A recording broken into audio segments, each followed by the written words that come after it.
Time now for Media Watch, a look at what's been making news in the Chinese media. 4 days after a Russian couple was buried alive by an avalanche in Sichuan province, local rescuers are searching for 4 Hungarian mountain climbers reported missing this week in the same snow-capped peaks of southwest China. While the 4 missing climbers include 2 men and 2 women, rescuers found no traces of the missing climbers, but there were hints of several avalanches and ice falls. The 4 Hungarians began their climb up more than 20,000 feet mountain at the end of last month, but they failed to return to base camp on October 31st. It is the second time this month that mountaineers have been reported missing in the same mountainous region of Sichuan province. On October 28th, 4 Russian climbers were trapped in a snowslide. 2 survived, but 2 others were buried alive in the avalanche and are presumed dead. The Guangzhou Daily reports on the case of a worker sentenced to death with a reprieve for killing his Taiwanese boss in a fit of rage after losing his hand in a workplace accident. Liu Han Huang sued his company after his hand was severed at work and was awarded $24,000 compensation. But he wasn't happy with the result, and shortly afterwards, he launched into a violent quarrel with his former boss and finally ended up killing him. Another person in the room at the time was also badly injured. Liu is behind bars and will avoid execution if he remains on good behavior. He also been ordered to pay almost $150,000 in compensation. A government official who faked his daughter's identity, giving her another girl's name and identity number so she could get a place at university, has been sentenced to 4 years behind bars. Tianjinwei.com reports on the conclusion of a case that gripped China when it was revealed earlier this week. Thousands of internet users rallied in support of Luo Caixia, a 23-year-old student who had her identity stolen by former Public Security Bureau official Wang Chengrong in his desperate attempt to get his low-achieving daughter into university. As BON reported, the identity theft left Luo rejected from university and unable to find a job. But the response from internet users and massive media coverage saw Wang investigated and Luo finally given back her identity. This ship sailing on a river in the southern province of Hubei is called the Blood Ship by locals.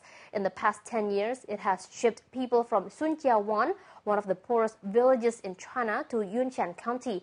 The people of Sunjiawan are heading to Yunshan County to sell their blood. For 600 millimeters of blood plasma, each person receives the equivalent of just over $20. And for most Sunjiawan locals, this is the only way to make money except for farm work. This blood station in Yunshan County now has more than 6,000 so-called blood suppliers, 200 of whom come by boat. During the 10 years since the station was founded, it has been getting blood plasma from about 20,000 people. More than 200 elderly people in a central China village are fighting to prove they're alive after village officials reported their deaths 10 years ago and scrapped their residence permits. The Shanghai Daily says that without the permits, called hukou, they can't access healthcare subsidies and other government welfare payments. The group were among more than 300 senior residents reported deaths since 1998 in Henan province. 5 villages there had reported deaths to reduce their official population figures, saving money on population-based charges due to be paid to the township government. Because of paperwork difficulties, only about 100 people had their residence permits restored so far. Now to Zhengzhou, the capital city of Henan province, where the authorities have started a new scheme to clamp down on pickpockets. The police there have teamed up with 2,000 university students who have volunteered to help catch anyone spotted pickpocketing. The Legal Daily reports that the volunteers will be working alongside plainclothes police. The people of Zhengzhou have welcomed the scheme, which promises to cut crime, but lawyers have warned that students could be put at risk. China.com reports on an innovative new service being offered online here in China, the deletion of articles from some of the major websites. The article erasers, as they are called, are being aimed at people and businesses who want to get rid of negative articles or information online. The The people behind the scheme claim they can delete articles from China-based websites like Soho, Sina, Baidu, and even Google. And the cost of restoring your reputation? The price for deleting an article from the government-run Xinhua Net is equivalent to about $500, while getting rid of negative stories from Soho.com costs $170 each.